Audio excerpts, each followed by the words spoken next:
Juan, you mentioned in previous sessions we've had where alpha, the term alpha, the attitude, everything that encapsulates or encompasses what an alpha is has come to light quite frequently. So, Yeah. how does that factor into DarwinX's standing or branding? And you've mentioned on a few occasions that we're going to rebrand our effort to be more representative of what we are all about. Could Yeah. you touch upon that a bit more for me, please? Yeah. This is iteration number 16 in in an 8-year struggle since my brother came up with the idea of what is DarwinX today, what was TradeSide then, and I think from day one, this company has had a very very clear ethos, which is it was built by a trader uh, to solve a trader's problem. So it genuinely is by traders for traders. I mean, you are a trader, Ali, and like what percentage of the non-programming workforce in the company is made up of former customers? It's probably like upwards of 70%, Yeah, right? Um, even the developers, everybody uses the product, so we're all in love with what we do. almost everyone And has, some involvement in some aspect of the yeah, asset class, which is great. yeah, and yet if you come to our website, it's like a run of the mill. I mean, I'm sorry to say it, and it really pains my heart to say it, but it's basically just another run of the mill MT4 CFD broker website. And the reason that is because we have tried to bring across the ethos, and because we didn't have professional help, or we didn't, I don't know why, but like, we never managed to bring across the reason what makes us different. And I'm glad you mentioned run of the mill because I think this is the timing of this is great. So speaking of run of the mill, on this very same note about the rebranding of DarwinX, we, myself and one more colleague, have been having a debate with Wikipedia, believe it or not, okay. who recently branded us DarwinX as run of the mill. And for good reason, within policy, of course, as run of the mill, and I felt so hurt when I saw that line in their correspondence, which said, "Notability is something you need to work on. Some of our members really believe in what you're doing, and for that reason, we will not propose deletion. Should you acquire notability that is more representative of your efforts in future, we may consider relisting it in that capacity." And I was like, "Oh my god, Wikipedia just told us to do exactly what we are trying to do." Like, Yeah, so like, I mean, I think it's just that for me it's a matter of pride, and I'm like, it's like, and it's a much bigger issue because I think, I mean, the numbers better than me, Ali, but like the large majority of people who come to DarwinX are either referral, so people who've been referred by someone else, or people who've listened to a piece of content and they thought, hey, this is kind of not run of the mill, and then they hit on the website like, look, let's see who did this, and like, oh, MT4. Okay, why does the world need another MT4 broker, right? So that's the problem. And then, so we've engaged professional help, and it's a lot of helpful soul searching. And I think we've hit it on two ideas up to now. So DarwinX is for alphas. Alphas meaning alpha is a mindset whereby I get hit in the nose, and I get a punch in the nose 100 times, and I fall over, and yet I stand up again. I think of what I did wrong, and I internalize that, and I move on. And then, until the next punch in the face, and I keep going, because that's what trading is about. I mean, in many ways, at least at the beginning, right? And the market's always teaching you lessons, just like life does, and so on. So we're very much about alphas. This is, people who embrace the challenge of putting themselves out there and showing, first of all, to themselves that they've got what it takes, but also proving it to the world in the sense of a matter of pride, but also as a business model. And that comes back to the second insight. And the other insight is that you might be the best alpha in the world, but without someone else, you wouldn't be able to make it. Now, it starts with something as simple as a broker. It's why is DarwinX a broker? Well, because we realized an alpha needs a broker to place his bets in the market. Without a broker, you can't, there's no bets. Yeah.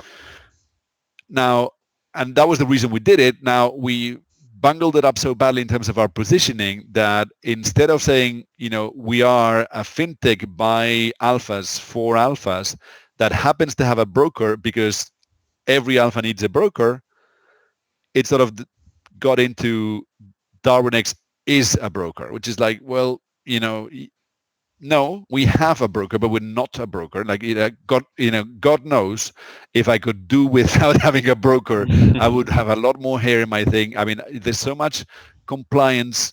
I hope the FCA is not listening. So much compliance bullshit I've had to eat over the years by having a broker.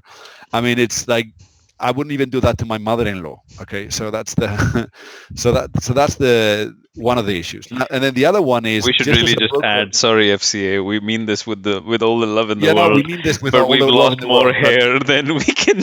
yeah, so I'm gonna get in trouble. But I got God knows if somebody gave me a magic wand to not be a broker, it's like I would gladly take it because it's so much about proving that you're honest. I mean, if you're already honest, having to prove constantly that you're honest, it gets tiresome at times. And it kind of But defeats the anyways, purpose too, where people turn around and keep asking you, like, why are you yeah, well, trying to prove let's yourself so much? yeah, let's just move on. So the one point is you need a broker, and the other thing is you need a viable business model. Correct. And then a viable business model comes from investor leverage.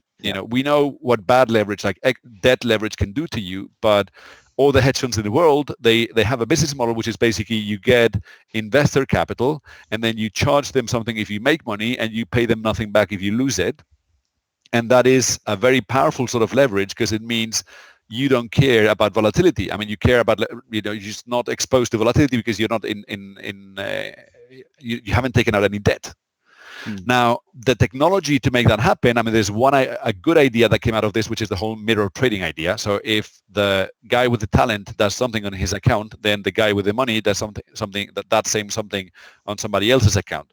So, and that's called mirror trading. And then there was this hullabaloo back when Twitter was in fashion about social trading, which is I guess traders equivalent to communism. You've got a car, I've got a car, I've got a Ferrari, you've got a Fiesta. Let's socialize it. That's a boatload of bullshit. But somehow, because we use mirror trading, then DarwinX was a mirror trading site or a social trading site, and it was our fault. It wasn't people's fault because it turns out people need a mental category to put you on. Yeah. So that they can describe to third parties. And if you don't give them one, then they find one, which is the most obvious one. So they've got a broker, therefore they are a broker. So what is DarwinX? It's a run-of-the-mill broker.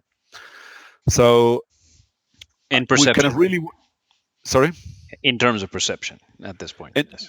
Well, but it's all about perception, right? That's the thing. Yeah. Differentiation is all about perception. So, and it's our fault. I mean, don't get me wrong. I'm not trying to blame anyone because if we fail to describe what we are, then people, they try and do it for you, and and it's your fault because you haven't done your job properly. True. Yeah. So, what we're really working on, I mean, like the key insights up to now are that the name DarwinX is going to stick because the other bit that an alpha needs is a place to prove.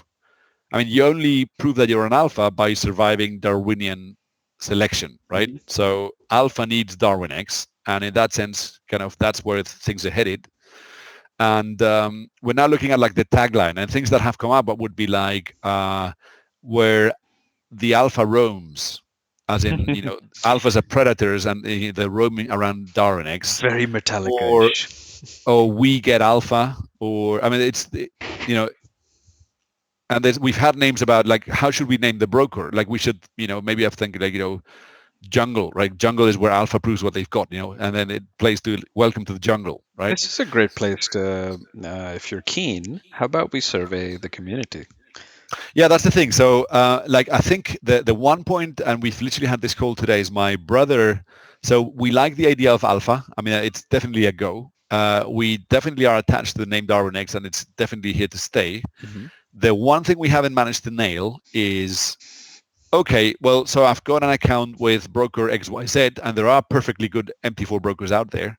And why should I, now I've seen this DarwinX video and this new positioning, but why should I now go through the endless pain of yet another KYC process and give me your what's it called, your a copy of your ID, and then look at your last water bill, and like for me just to think of it, AML it makes me compliance and all AML, that. it makes me want to cry. So what is the reason we give a guy like that who's already got 5 brokers to convince him that we are the next thing? And I think we've got a lot of reasons. For starters, name me one empty fill broker where you get paid for trading.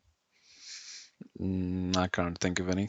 One. Well, you can think of one, us, right? Us, But yeah. that's the Apart from us, so yeah. but we need to kind of be crystal clear about why it is that they should join DarwinX there and then. That's the because I think that's our missing link. Because once people realize what this is about, then we start growing, we accelerate the technology, we accelerate the fundraising, and everything starts kicking into motion. But for now, we're still stuck on step one, which is the story. And I think we've got the story because it's true. I mean, everybody who knows us and is listening to this can tell this is not some marketing mumbo jumbo. It's actually genuine. Like from the first to the last thing we do, we are by alphas for alphas. Yeah. But how do we prove it to someone earlier in their journey, or how do at least how do we manage to get people to give us the benefit of the doubt? I guess that's the if anything, that's the only thing we're asking for. And if anybody in our audience has an idea of how to do that or wants to dabble in a bit of marketing, we're takers for any ideas they might have. Yeah, and any ideas? Like I think our community is a great place for various minds to pool together things on this front. And the other thing is like we keep saying we've always said that we want in the longer term we want our community to be shareholders in this. And the Yeah. fact that we are having these conversations in public in this way, this kind of content has another ulterior motive, shall we say, and that is to demonstrate through this that in order for you to be a shareholder, you need to be an active participant in the evolution of the business. And this series of these casual but very serious discussions is a means to that. It's to let people in on the problems and the considerations that need to be taken into account and contribute towards them. So please, by all means, we'll survey you, but don't hesitate to comment or write in with your thoughts that, hey, I watched that. You guys talked about this. Here are my thoughts. Feel free, please. Because customer support isn't all that info at darwinx.com is for. Like, you're very welcome to share your thoughts on how we can grow this together. Yeah, thanks. I mean, we really look forward to it. Yeah, we can sure help it. Like use it actually. Cool. Thanks, man. Thanks.